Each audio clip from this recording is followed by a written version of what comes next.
a maconha por si só tem um tabu muito grande. Sabe por que isso? Porque como isso se deu? Desde a proibição lá nos anos 30, lá nos Estados Unidos, começou uma onda de contra-propaganda. Isso tem sido feito nas últimas 8, 9 décadas. Eu sempre falo isso, que a gente fez o ilegal. Quando a gente fez o Legal não foi o primeiro filme de maconha, né? Você tem o Quebrando Tabu, que é muito importante, do Fernando Grossen. Você tem o Cortina de Fumaça. Você tem uma série de filmes que vieram antes e filmes que vieram depois.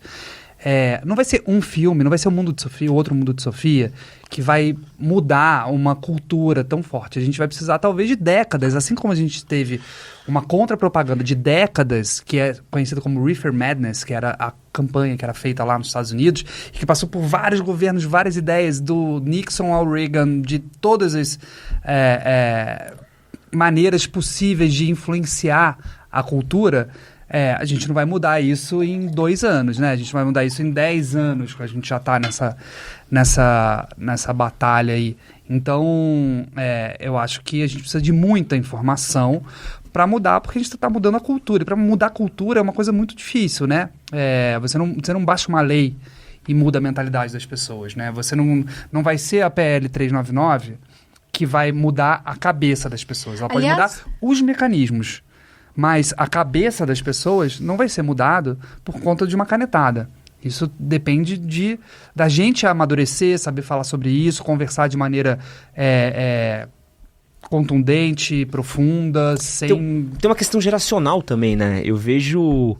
Por exemplo, eu cresci nos anos 90. Acho que a primeira vez que eu ouvi a palavra maconha foi com o Planet Hemp. Que pra minha geração foi uma coisa que foi um impacto muito grande, assim. Tipo, pra música, quem tava na MTV... As próprias discussões do D2 e tudo mais. Na sequência veio... Eu lembro do Quebrando Tabu, acho que eu já estava na faculdade, de ter assistido pela faculdade também. E eu vejo, por exemplo, a minha geração, entre meus amigos, se a gente fizer uma festa aqui em casa, provavelmente alguém acende um baseado em algum canto. E não é uma coisa, pelo menos no meu círculo, não é uma coisa que as pessoas olham e falam, nossa...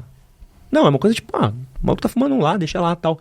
Então tem uma questão geracional também, né? Talvez a gente vá precisar ainda de um... Mas, por exemplo, os meus pais... Eu acho que não, Mas viu? Depende, por exemplo, minha sogra nos anos 60, Rio de Janeiro... que tinha isso também, né? Posto 9. Isso também. Eu nasci aqui no subúrbio de São Paulo, e onde a maconha era absolutamente marginalizada. Quem fumava maconha era maloqueiro. Era pessoa assim, não era bom andar com essa pessoa. Quando eu vou morar no Rio de Janeiro, começo a pegar praia no Posto 9, você vê assim que as pessoas mais cult, todas as festas você vai, todo mundo tem alguém fumando maconha. Se não é a maioria. Então você vê, assim, tipo assim, pessoas... existem guetos, né, de relação com a maconha. Eu acho que é por aí, mais ou menos. Eu acho que também a gente acaba... A maconha vira a síntese e um símbolo, né, de quase um lifestyle. E aí, voltando à coisa da cultura, isso não acontece com o álcool, por exemplo. Porque aí se convém falar que... maconha é coisa de vagabundo, né?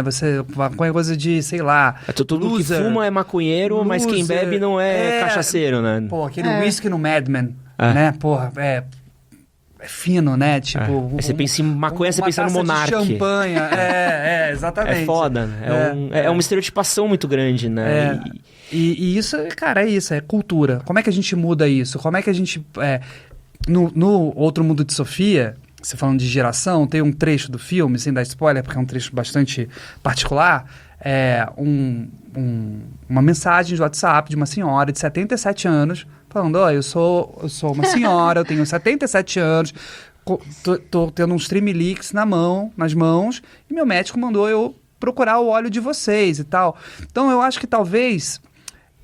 não seja tanto uma questão geracional, mas uma questão de acesso à informação, porque mesmo os mais velhos, o CBG, que é um dos canabinoides que agora está meio na moda, assim, né, que está meio em voga, é muito sugerido para a terceira idade, por exemplo, né? Me corrija se eu estiver errado, Guete, não entendo. Para dores inflamatórias, artrite, artrose. A maconha tem tudo para ser a droga, o remédio, o medicamento, o suplemento alimentar, seja lá o que você quiser chamar, da terceira idade. Então, eu não acho que seja uma questão de geração, porque quando eu brinco com a minha mãe que minha mãe, hoje em dia, ela é paciente da PEP e ela toma diversos óleos, ela toma extrato CBG, CBD, THC, Tudo. E minha mãe é uma pessoa que gosta de remédio. Ela toma Rivotril, ela toma Escitalopram, ela toma... A minha é bem parecida né? também. E agora eu tô tentando fazer um trabalho com ela de transição. Mas eu acho que... Minha mãe tem 70 anos. Não é tanto uma coisa geracional. Uma vez que a terceira idade descubra, eu falo que... Agora me fugiu o nome. Como é que é o nome daquele extrato que as pessoas tomavam para memória?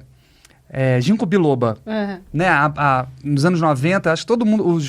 Quem tinha 50, 60, né? Já minha mãe tomava ginkgo biloba. Lembra ginkgo biloba? Não é uma coisa para memória. É um extrato. Um extrato vegetal, assim como a maconha pode ser um extrato vegetal. E eu acho que uma vez que as gerações mais velhas, de 70, 80, 90 anos, descobrirem ou tiverem acesso a essa informação, eu acho que não vai ser uma questão geracional, não. Uma vez que as pessoas tiverem a necessidade ou a vontade... É só precisar que muda de ideia. O Siddhartha fala, o neurocientista bem conhecido nesse campo da cannabis... Que conduz o filme. Né? Que é um dos condutores do filme. Ele fala que a maconha está para o século XXI, assim como o antibiótico esteve para o século XX, né? Que vai mudar tudo. Isso é uma frase, uma afirmação fortíssima. Fortíssima. Né? Porque é isso, assim, a gente percebe no nosso dia a dia, atendendo vários pacientes, recebendo vários pacientes de várias patologias, que muitas vezes você mira numa coisa e acerta em outra. As pessoas vão para dor, melhora o sono, né? Porque isso tudo tem uma explicação. A gente tem dentro da gente receptores que se encaixam com os canabinoides, né? O Siddhartha fala, a gente tem maconha dentro da gente, a gente tem os endocannabinoides, né? Que é igual chave e fechadura. Então, quando você... absorve esses canabinoides, acontece uma coisa no seu corpo chamada homeostase, que é quase uma regulação aí a maconha te dá o que você está precisando, né? Se você está ansioso, ou se você está com dor, se você está com insônia, enfim. O que é o... Perdão, pode falar. Você lembra que você deve ter... A gente conviveu, a gente deve ter mais ou menos a mesma idade. Não, talvez eu seja bem mais velho que você. Mas... No colégio, eu lembro no colégio, assim... Inclusive, quando eu fumava maconha no colégio, com, sei lá, 15, 16 anos, se falava muito que maconha destrói neurônio. Sim, puta. Maconha destrói neurônio. Isso é um mito.